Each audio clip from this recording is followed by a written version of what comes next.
Bonjour à toutes et à tous et bienvenue dans ce nouveau format de vidéo dans lequel je vais analyser des matchs pour vous montrer l'application et l'intérêt d'utiliser la méthode des 4 fantastiques dans vos assauts. L'idée de cette analyse n'est pas, contrairement à ce qu'on peut voir ailleurs sur YouTube, de analyser un coup technique comment telle ou telle touche a été mise, mais plutôt de comprendre la construction qui a mené à cette touche et surtout les erreurs qui ont été commises ou provoquées qui ont mené à cette touche. À travers l'analyse de la méthode des 4 fantastiques qui nous dit donc qu'à chaque touche de chaque match, au moins une erreur est faite ou provoquée dans ces 4 fantastiques, c'est-à-dire une mauvaise attention sur la cible, ou une mauvaise gestion de la distance, une mauvaise gestion de la patience, ou encore un manque de clarté dans les intentions vers l'avant. L'analyse aura donc pour but d'identifier les erreurs qui ont été provoquées ou commises à chacune des touches, et ça devrait donner un éclairage peut-être un peu différent de ce qu'on a l'habitude de voir, en dehors de la réflexion technique, donc un nouveau regard sur ce qui se passe sur la piste. Si ce format t'intéresse, n'hésite pas à t'abonner à la chaîne de Fantastic for Fencing pour ne pas rater les prochaines analyses de match. Je pense que j'en ferai d'autres. C'est un petit clic et ça fait toujours plaisir. Et même pour être alerté dès qu'une prochaine vidéo sort, tu peux même cliquer sur la petite cloche. Donc ma première analyse va être faite sur la base du match de la finale du 42e Foussard qui s'est déroulé le 23 janvier dernier à Lisieux. C'est une compétition particulière à plus d'un titre. Déjà, on peut remercier l'organisation et le club de Lisieux d'avoir organisé ce Masters, qui était le premier événement épée homme depuis le confinement de mars 2020. Je remercie aussi Alexandre Mott qui m'a fait parvenir la vidéo en bonne qualité. Et puis le circuit national de Lisieux est aussi particulier pour moi, car j'y ai fait de bons résultats, en finissant deuxième en 2008, en perdant contre Ivan Trevero, deuxième également en 2009 en perdant contre Alexandre Bardenay, et troisième en 2010, perdant contre Vivien Maillet en demi-finale. Donc voilà, 3 années de suite où j'ai fait un podium à cette compétition. D'ailleurs, j'ai même appris qu'à Lisieux, ça m'a valu le surnom de Pouli d'or, c'est plutôt marrant. Mais venons-en au match, nous avons donc, comme les commentateurs le disent, 2 générations d'escrimeurs de haut niveau dans cette finale. Alexandre Bardenay, 30 ans, du club de Rodez, qui a donc gagné le Foussard en 2009 et qui est actuellement, en tout cas à l'époque de ce match, 11e au classement mondial. Et Lilian Nguefak, 21 ans, qui est tenant du titre du Foussard qu'il a gagné en 2019, du club de Levallois, et tout nouveau à l'INSEP. C'est donc un match du haut niveau qui va se dérouler. J'ai hâte de voir ça avec vous et on va bien le décortiquer. Voilà pour les présentations. Qu'est-ce qu'on peut dire d'autre? Ben voilà, les 2 tireurs se connaissent très bien pour s'entraîner à l'INSEP ensemble. Ça peut forcément jouer un peu dans la phase d'observation du début de match. On va voir ça. Donc c'est parti. Et c'est parti pour un premier tiers-temps de 3 minutes. On voit que les deux vont s'observer dans le premier tiers-temps. Quelques petites préparations à la main pour s'observer, teste les distances. Personne se jette sur l'autre. Petite attaque, première parade riposte en reculant, donc ça touche pas.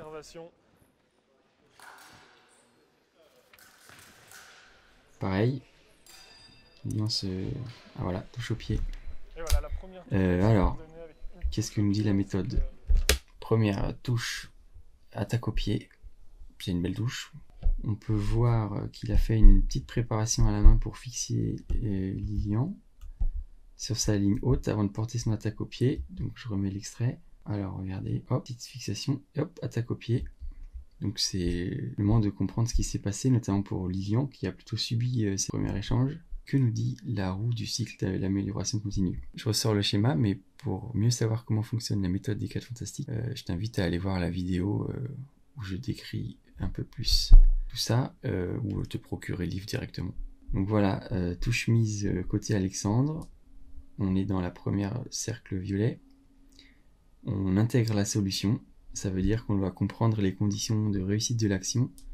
C'est pas le geste technique, mais la construction qui a permis la touche. Ça veut dire que c'est pas la touche au pied qui va pouvoir être mise à chaque fois, mais comprendre qu'on a effectivement mis les conditions de la réussite pour faire cette attaque au pied. En l'occurrence, la fixation à la main qui a fait que Lilian était un peu moins vigilant au niveau de la distance. Touche prise côté Lilian, donc on identifie les erreurs. Ça veut dire que d'après la méthode des 4 fantastiques, l'erreur est forcément dans un ou plus des 4 fantastiques. Donc l'observation à faire ici, c'est que s'il y a une touche aux avancées en attaque directe, ça veut dire que je suis trop près. Donc c'est une erreur de distance. La bonne attitude pour Lilian serait donc de faire plus d'attention sur ce point au prochain échange. Donc en haut, je vais noter je vais noter les erreurs en fait sur chaque ligne avec un petit carré de couleur. Donc rouge, c'est pour une erreur de la cible, jaune, c'est une erreur de distance, vert, c'est une erreur de patience, et bleu, c'est pour une erreur d'intention. Et parfois, quand il y a des erreurs dans plusieurs fantastiques, il y aura un carré de plusieurs couleurs. On est reparti. Il touche souvent au pied, on sait que c'est une de ses touches favoris. Et voilà, la première touche du match au pied. On voit que Lilian ne veut pas trop laisser son terrain. Hop. Touche de Lilian, attaque sur la préparation. On voit que Alexandre essaye de fixer encore la main, une fois, deux fois. Donc voilà, la touche mise côté Lilian, on comprend qu'il s'est probablement senti un peu trop passif sur l'action précédente. Il a donc décidé d'aller un peu plus de l'avant sur les préparations d'Alexandre. Et donc touche prise côté Alexandre, donc identifier les erreurs, c'est que se passait-il quand effectivement il s'est pris la touche. Donc il faisait une deuxième préparation à la main, qu'on va remettre. Et un peu comme celle de la touche précédente avant qu'il aille au pied, probablement pour essayer de recréer cette même situation. Mais donc l'erreur à mon sens ici, c'est à la fois la précipitation parce que c'est un peu manque de patience pour recréer l'environnement de touche, et en même temps problème sur la cible parce qu'il a trop fixé son attention sur la main. Donc je pense qu'avec ses préparations à la main, il ne portait pas forcément son attention sur la cible, c'est-à-dire à l'épaule. Et c'est pour ça que quand la main de Lilian a bougé vers l'avant, Alexandre s'est redressé sur ses jambes, justement. Donc l'ajustement à faire pour Alexandre ici, c'est de faire attention à être concentré sur la cible et à faire preuve de plus de patience pour recréer une occasion de touche. Rien que ça. Directement l'égalisation de Lilian Gefek. Alors ça reprend. De retard dans ce début de match. Non, parce qu'il nous l'a confié avant les demi-finales. Hop, et bah touche directement.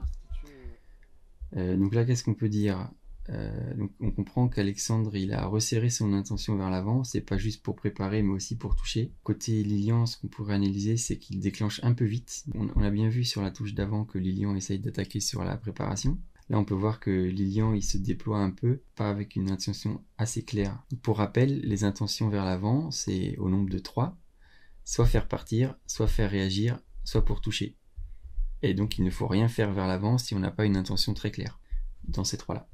Donc les erreurs ici c'est l'intention, la patience, une touche prise en 2 secondes, il faut clairement se remettre en cause, ça va beaucoup trop vite. Et encore la distance parce que finalement la touche est aux avancées. Allez on reprend. Il a dit qu'il aimait cette compète et qu'il avait vraiment envie de s'inscrire dans une dynamique, donc voilà, c'est clair qu'il va essayer de mener la vie dure à Bardoni. On voit que Lilian s'est mis un peu plus loin pour travailler. En face de lui, Alexandre Bardoni, on sait que ça fait quelques années qu'il n'est pas venu au mémorial Henri Foussard.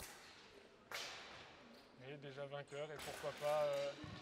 Donc le schéma de Lilian pour l'instant c'est d'attaquer sur la préparation. Il s'y est pris à 2 fois et justement le fait de s'être bien battu comme ici montre qu'il a corrigé l'intention de toucher. Il peut repartir sur la prochaine touche avec cette même attitude. Voilà, le fait qu'il se soit battu, ça montre qu'il avait la bonne intention, il voulait y aller pour toucher. La touche prise côté Alexandre, donc après plusieurs préparations, à la main, au pied, encore à la main, je vous les remets. On sent qu'il essaie globalement de faire réagir comme pour la touche précédente, mais à ce moment, Lilian déclenche son attaque. Là, je dirais que l'erreur est dans l'intention. On a l'impression qu'Alexandre est surpris par cette attaque, ne cherchait pas forcément à faire partir, et comme il n'enchaîne rien, c'est aussi un signe de manque d'intention. On voit que sa dernière préparation était un peu grande, ça veut dire que c'est une faute de distance aussi, qu'il faudra soigner ses intentions vers l'avant pour la prochaine touche et ne pas s'engager trop dans la distance. Donc c'est ça, en fait on essaye de voir à chaque fois où sont les erreurs et qui ont mené à la touche. Alors ça reprend.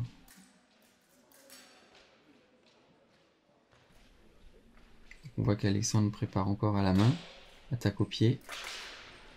On voit qu'il a bien aimé sa première touche et il essaye de la refaire. Hop, donc là c'est les mêmes conditions, même touche que juste avant.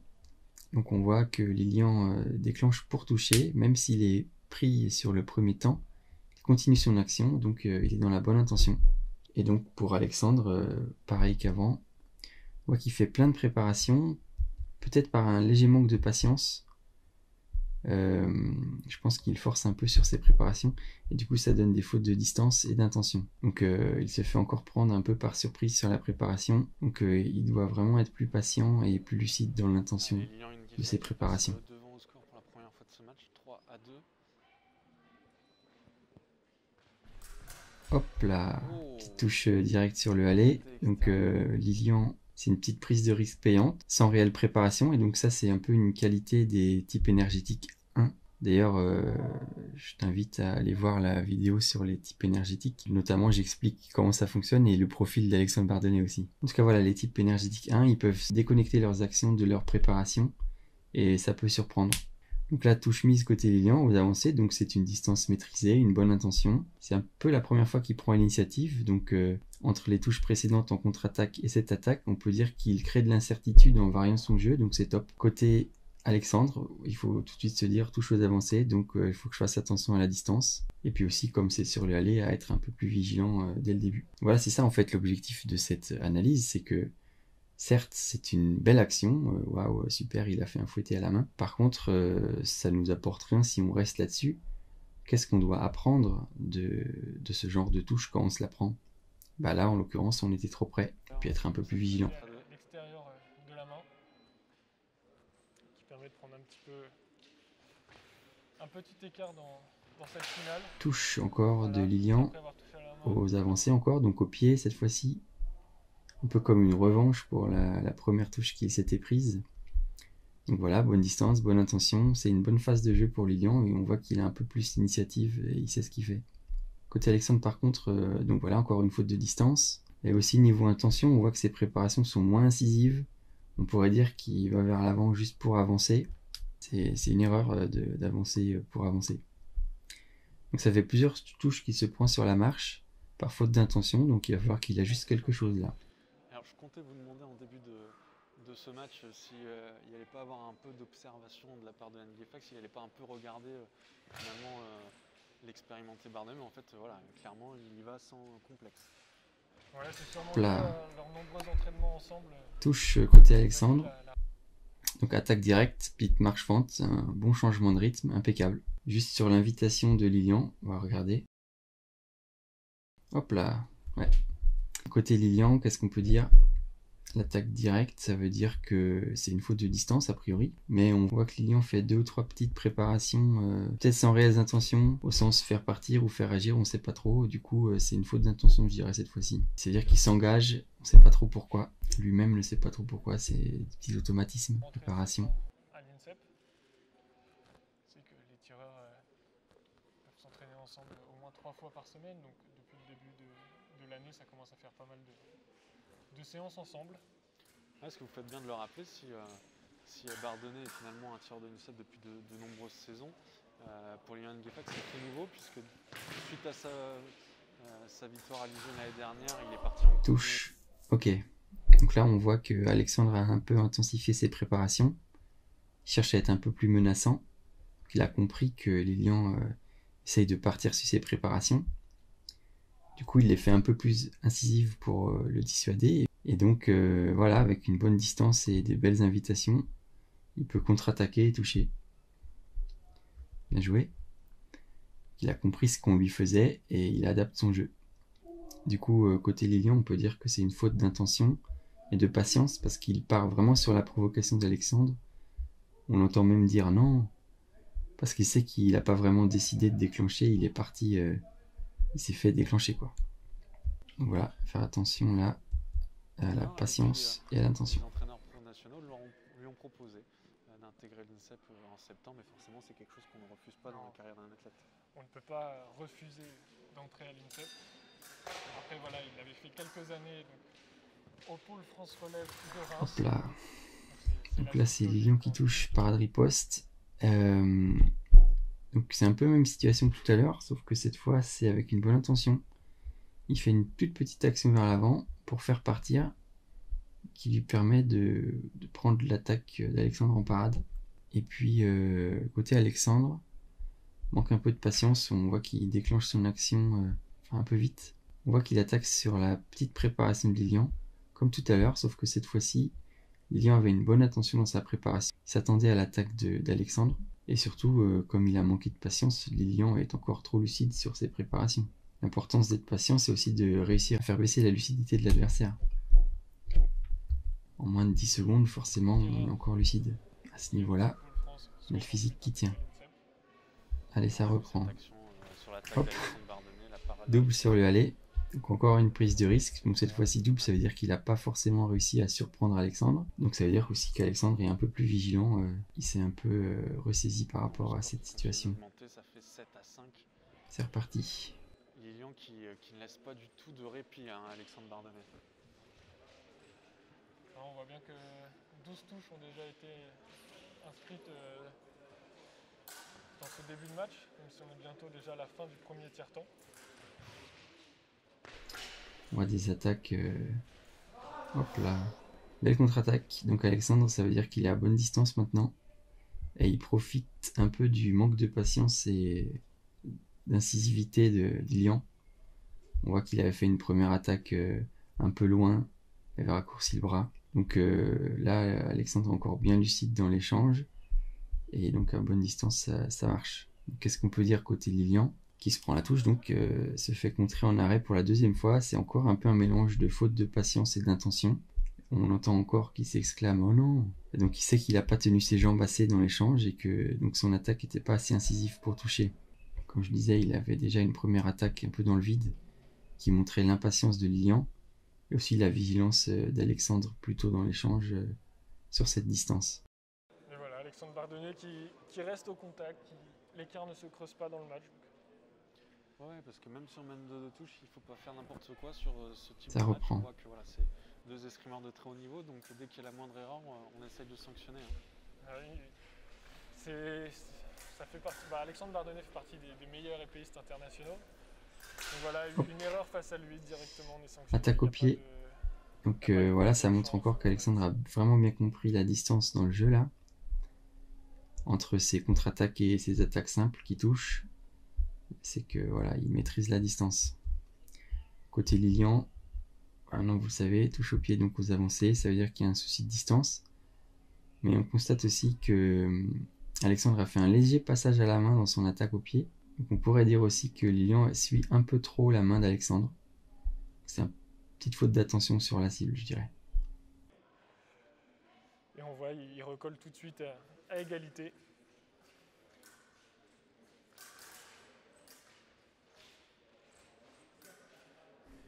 Là, ils vont laisser filer pour la pause. J'avoue, je connais le match, je l'ai un petit peu regardé avant. On laisse, je pense, voilà, courir le temps, ça fait... Très bien. Nathan, je vous propose que... Alors, à la pause, qu'est-ce qu'on peut dire? 7 partout. Alexandre a mené au début, ensuite Lilian a eu 3 touches d'avance à 5-2.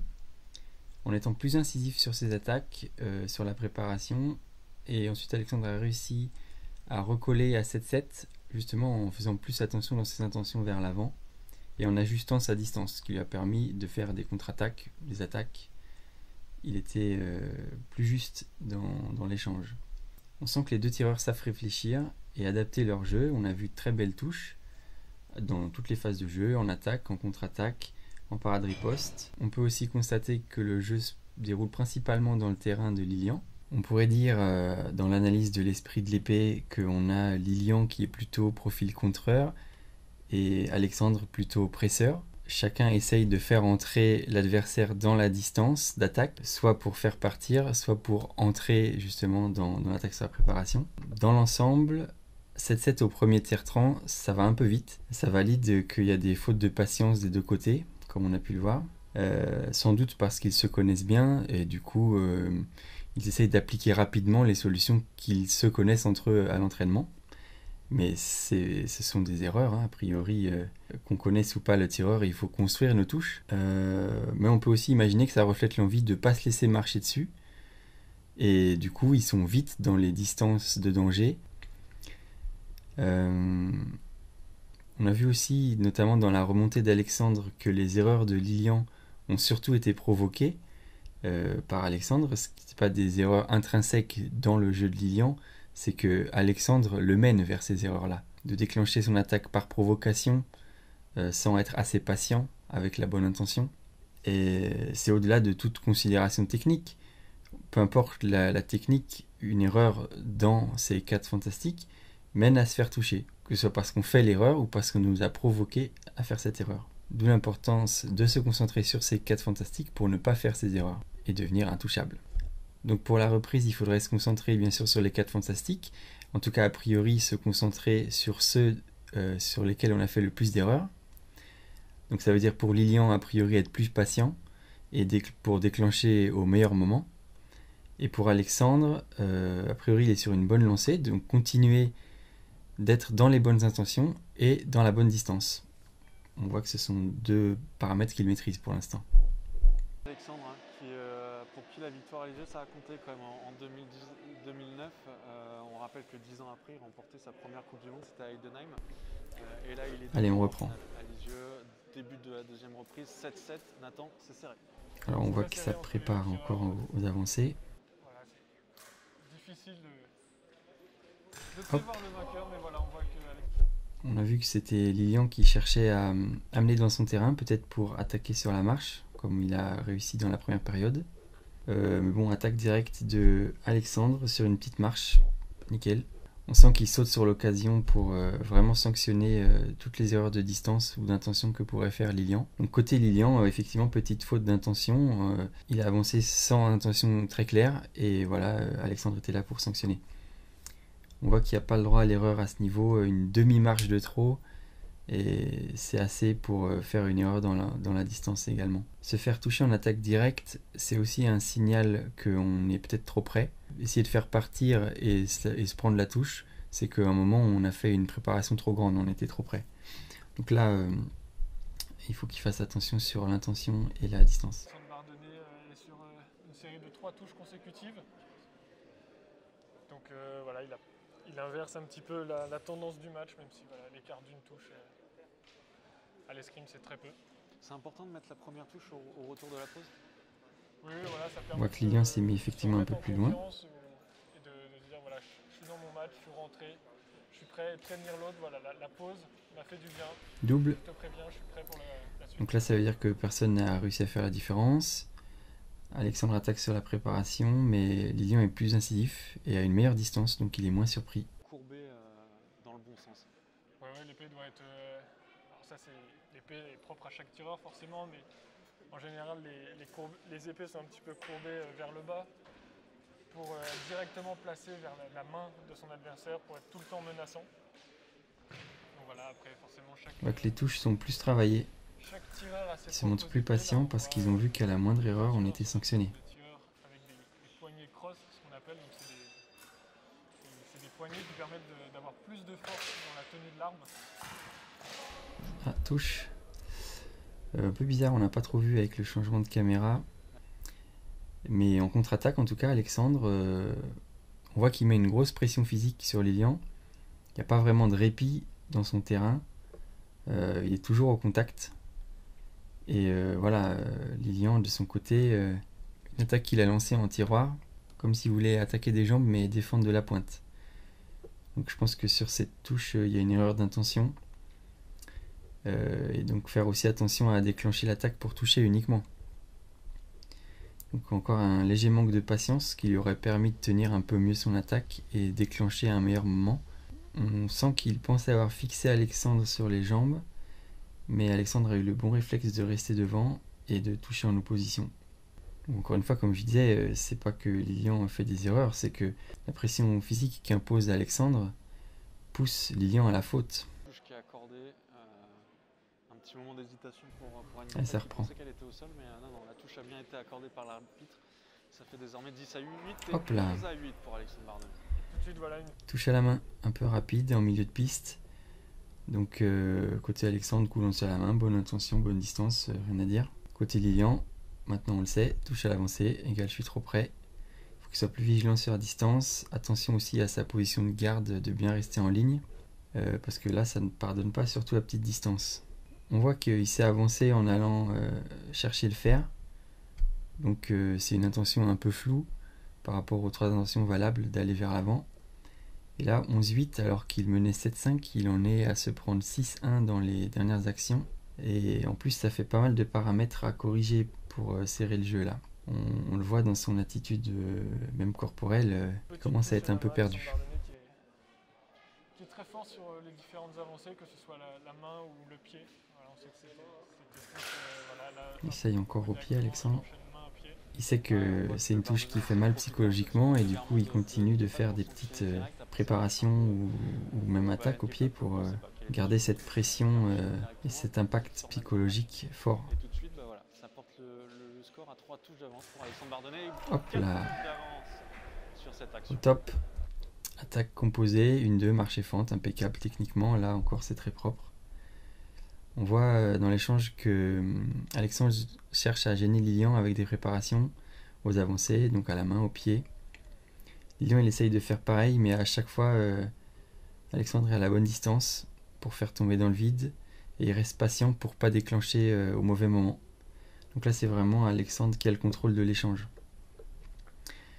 Côté Lilian, on voit sa pointe presque à la rue sur cette attaque composée. Donc l'erreur ici principalement c'est la cible.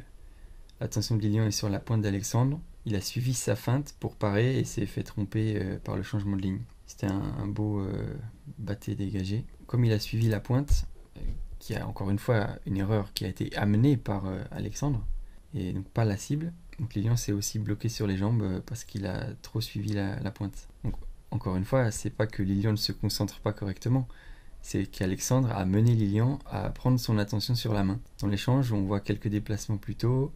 Alexandre n'est plus en ligne, il bouge sa main et on entend le faire. Il a fait un battement dans la ligne externe pour attirer la menace et donc aussi l'attention de Lilian est dégagée dans la carte. Très belle touche. Et justement, certes, très belle touche techniquement exécutée, mais aussi très bien amenée. Il se rapproche de plus en plus d'un deuxième titre ici à Lisieux, plus qu'à 3 touches d'inscrire une nouvelle fois son nom au palmarès de l'épreuve. Bref, là du coup on a une petite pensée quand même pour Madame Lejeune, l'adjointe au sport de la ville de Lisieux, qui nous confiait pendant la pause que son favori c'était Nguefak depuis sa victoire l'année dernière. Mais bon, rien n'est fait encore. Mais bon, teste encore des choses. Ah ouais. Belle attaque côté Lilian. On sent une meilleure intention de touche. Il a bien été patient pour pas déclencher au moment où Alexandre l'attendait. Côté Alexandre, on pourrait se dire qu'il y a une mauvaise intention vers l'avant. L'attaque est mise alors qu'il est en demi-fente, en milieu de piste, donc il faut qu'il corrige son intention ici. Et puis la distance aussi pour la prochaine touche. Ça reprend.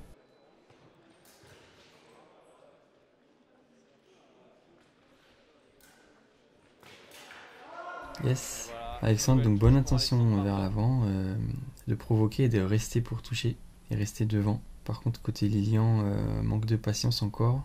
On le voit déjà déclencher une attaque très rapidement après le aller. Et là il réagit quasiment à la première invitation d'Alexandre. Il se bloque, prend la parade. Il est un peu perdu comme on disait tout à l'heure, entre l'envie de remonter au score et le manque de solution. Donc Alexandre l'a touché en attaque simple, en attaque composée, en contre-attaque et il varie ses actions. Donc ça devient compliqué, surtout que sans prendre son temps pour ne pas tomber dans les invitations et les erreurs de distance, on serait tous perdus devant l'efficacité que délivre Alexandre là, c'est assez redoutable. Dans ce match et d'ailleurs en général, il n'y a pas à dire. Pas pour rien qu'il est dans les sélectionnés pour les Jeux Olympiques cette année, n'est-ce pas? Encore félicitations d'ailleurs. Alexandre qui s'envole désormais. Allez, on reprend. Vers une deuxième victoire. On voit mal quand même Lilian Nguefak revenir. On sent qu'il est à plat sur des solutions. Hop là, voilà, c'est Alexandre qui déroule toujours à l'affût pour sanctionner les erreurs de Lilian. Lilian qui attaque au pied en milieu de piste sans préparation en 5 secondes. C'est le manque de solution quoi. Donc erreur de patience, erreur d'intention.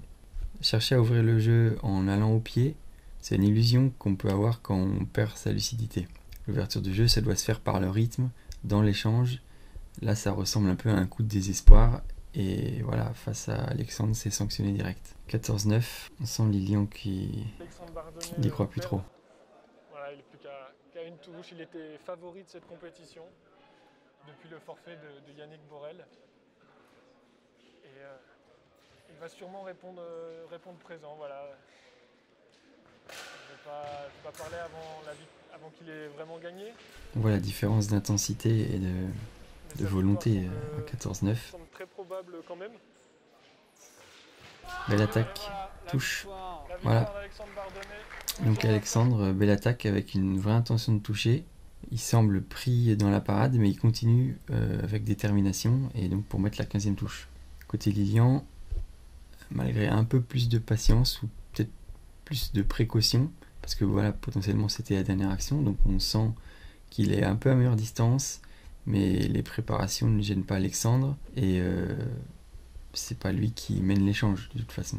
Il a un bon réflexe de parade, mais il riposte même pas, donc on sent qu'il n'y croit plus. Effectivement, depuis 7 à 5 pour lui, ça fait maintenant 10 à 2 contre lui.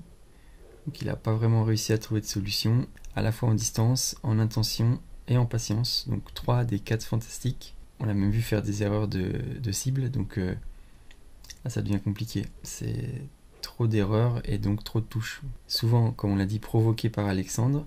Mais si Lilian avait pu analyser ses actions dans ce sens pendant le match, il serait sans doute moins tombé dans les pièges et aurait peut-être pu inverser la tendance en cours de match.